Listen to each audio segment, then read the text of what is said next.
ہو وہ ہو گئی، لیکن تیری نیت میں کہیں بھی میری رضا شامل نہیں تھی. تو نے کوئی ایک عمل بھی ایسا نہیں کیا جو میرے لیے ہوتا. تو نے تو لوگوں سے تعریف چاہی، لوگوں نے کر دی، لہٰذا آخرت میں آج تیرے لیے کوئی حصہ نہیں ہے. اے میرے فرشتوں، اس شخص کی ٹخنوں میں، اس شخص کے پاؤں میں زنجیر ڈالو اور اس کو ناک کے بل گھسیٹتے ہوئے دوزخ میں پھینک دو. اللہ کے رسول صلی اللہ علیہ وسلم فرماتے ہیں پھر اس شخص کو دوزخ میں پھینک دیا جائے گا. پھر اللہ کریم اس شخص کو بلائیں گے جس نے اللہ کی راہ میں شہادت حاصل کی ہوگی. شہید کتنا بڑا درجہ ہے، شہادت کتنا بڑا مقام ہے. اللہ رب العزت نے ارشاد میں وَلَا تَقُولُوا لِمَنْ يُقْتَلُ فِي سَبِيلِ اللَّهِ أَمْوَاتٌ، وہ لوگ جو اللہ کی راہ میں قتل کیے جائیں انہیں مردہ کہو نہ. اور ایک جگہ فرمایا وَلَا تَحْسَبَنَّ الَّذِينَ قُتِلُوا فِي سَبِيلِ اللَّهِ أَمْوَاتًا، یہ نہیں ہے کہ کہنا نہیں بلکہ گمان بھی نہیں کرنا ہے، ان لوگوں کو مردہ گمان بھی نہ کرو جو اللہ کی راہ میں شہید ہو جائے. اور یہ شہادت کتنا بڑا مقام ہے. اللہ کے پیارے حبیب صلی اللہ علیہ وآلہ وسلم فرماتے ہیں جب کوئی شخص اللہ کی راہ میں شہید کیا جاتا ہے ابھی اس کے خون کا پہلا قطرہ زمین پر نہیں گرنے پاتا ہے اور وہ جنت میں اپنا ٹھکانہ دیکھ لیتا ہے. اتنا بڑا اعزاز، اتنا بڑا انعام کہ جسے اللہ رب العزت نے قرآن میں ارشاد فرمایا اولئک الذین انعم اللہ علیہم من النبیین والصدیقین والشہداء والصالحین. اللہ کے انعام یافتہ لوگوں میں تیسرے درجے کا بندہ شہید کہلاتا ہے. اور وہ شہید جب اللہ کی بارگاہ میں لایا جائے گا تو اللہ کی بارگاہ میں اللہ رب العزت اسے کھڑا کریں گے اور اسے پوچھیں گے بتا میرے بندے تو نے میرے لیے کیا کیا. اور وہ شہید کہے گا پروردگار عالم میں تیرے دین کے لیے لڑتا رہا، میں اعلاء کلمت اللہ کے لیے لڑتا رہا، میں تیرے دین کی سربلندی کے لیے لڑتا رہا. میرے پروردگار میں تیرے دشمنوں سے لڑتا رہا، میں تیرے دین کی خاطر تیرے دشمنوں سے ایسا لڑا کہ میں نے اپنی جان بھی تیری بارگاہ میں اس کی سپرد کر دی. میں اپنے خون کے آخری قطرے تک جو ہے وہ تیرے دین کی سربلندی کے لیے لڑا. میری زندگی کا مقصد تیرے دین کی سرفرازی، میں اسی لیے مسلمان، میں اسی لیے نمازی. پروردگار میں نے تو اپنی ساری زندگی حتیٰ کہ اپنی جان بھی تیری راہ میں جو ہے خرچ کر دی. اللہ رب العزت ارشاد فرمائے گا او میرے بندے تو نے جو کہا تو نے سچ کہا کہ تو نے ایسا ہی کیا، لیکن تیرا کرنے کا مقصد مجھے راضی کرنا تو ہرگز نہ تھا. تیرا مقصد یہ تھا کہ لوگ تجھے جو ہے وہ شہید کہیں، لوگ تجھے بہادر کہیں. تیرے لڑنے کا مقصد یہ تھا کہ لوگوں میں تیری بہادری کی دھاک بیٹھی. تیرے لڑنے کا مقصد یہ تھا کہ لوگ تیری تعریف کریں. تیرے لڑنے کا مقصد یہ تھا کہ لوگوں میں تیرا شہرہ ہو، لوگوں میں تیری شہرت ہو. اور وہ دنیا میں ہو گیا.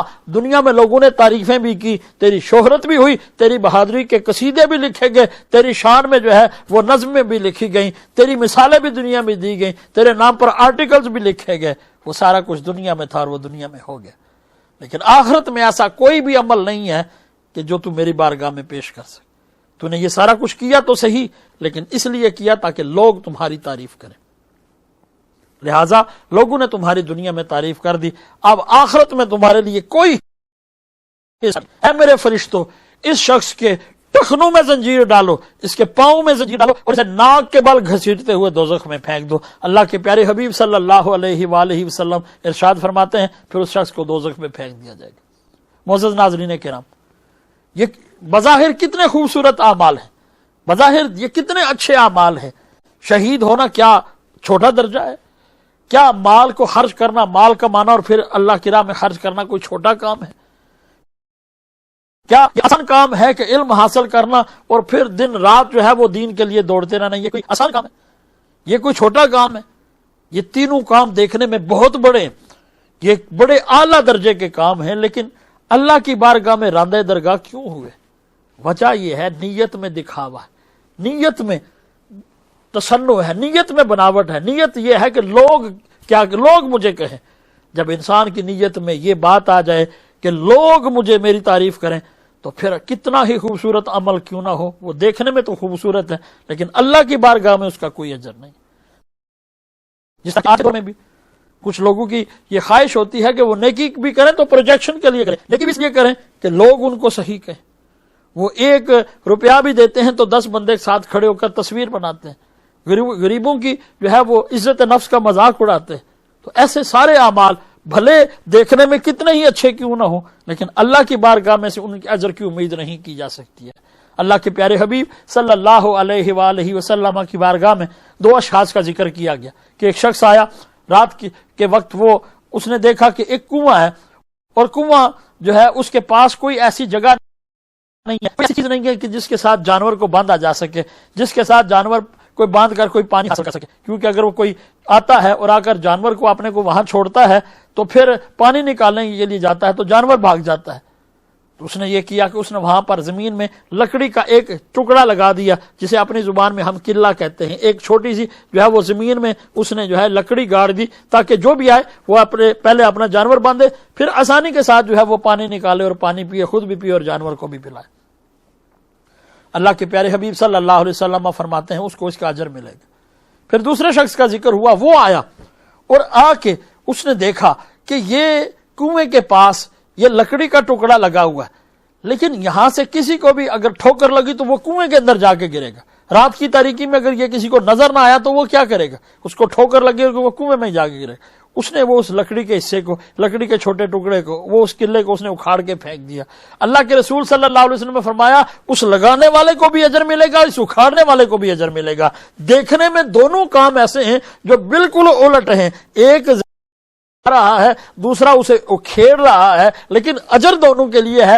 وجہ کیا ہے؟ کہ دونوں کی نیت اچھی ہے، بھلے وہ کام دیکھنے میں دونوں ایک دوسرے کے مخالف ہیں۔ ایک لکڑی جو ہے وہ زمین میں گاڑ رہا ہے تو اس کے بھی اجر، جو کھیڑ رہا ہے تو اس کے لیے بھی اجر۔ وجہ کیا ہے؟ دونوں کی نیت میں حسن ہے، ان کی نیت میں خوبصورتی ہے۔ ایک اس لیے لگا رہا ہے تاکہ جو بھی آئے اپنی سواری کو باندھے اور پانی نکالے، اور دوسرا اس لیے اکھاڑ رہا ہے کہ رات کی تاریکی کی وجہ سے اگر کسی کو ٹھوکر لگی تو وہ جا کے کنویں میں گرے گا۔ دونوں کی نیت جو ہے وہ اللہ کے بندوں کی بہتری ہے، اس لیے اللہ کریم دونوں کو اجر عطا فرمائے گا۔ اللہ کے پیارے حبیب صلی اللہ علیہ وآلہ وسلم ایک صحابی کے گھر تشریف لے کے گئے۔ جب صحابی کے گھر تشریف لے کے گئے، صحابی نے عرض کی یا رسول اللہ یہ میں نے نیا گھر بنوایا ہے، آپ ذرا اس کو ملاحظہ فرمائیے۔ اللہ کے پیارے حبیب صلی اللہ علیہ وسلم گھر کو ملاحظہ فرما رہے تھے، دیکھ رہے تھے، تو ایک کھڑکی آئی تو اللہ کے رسول صلی اللہ علیہ وسلم نے فرمایا یہ یہاں کھڑکی رکھی، تو اس نے کہا اس لیے یا رسول اللہ کہ تازہ ہوا ہے۔ اللہ کے رسول صلی اللہ علیہ وسلم نے فرمایا اگر تو یہ کہہ دیتا یہ کھڑکی اس لیے رکھی ہے تاکہ اس میں سے اذان کی آواز آئے، تجھے ہوا بھی ملتی رہتی اور اس حسن نیت کا تجھے اجر بھی ملتا رہتا، کہ تو نے یہ کھڑکی اس لیے رکھی ہے تاکہ اذان کی آواز اس سے اندر آ سکے۔ اس نیت کی وجہ سے کہ اذان کی آواز آئے، اللہ تجھے اجر بھی عطا فرماتا رہتا اور تجھے ہوا بھی ملتی رہتی۔ اس لیے اعمال کا جو دار و مدار ہے وہ نیت پر ہے۔ اس لیے ہمیں اپنے اعمال کی طرف دیکھنے سے پہلے سب سے پہلے اپنے نیت کے قبلہ کو درست کرنا چاہیے۔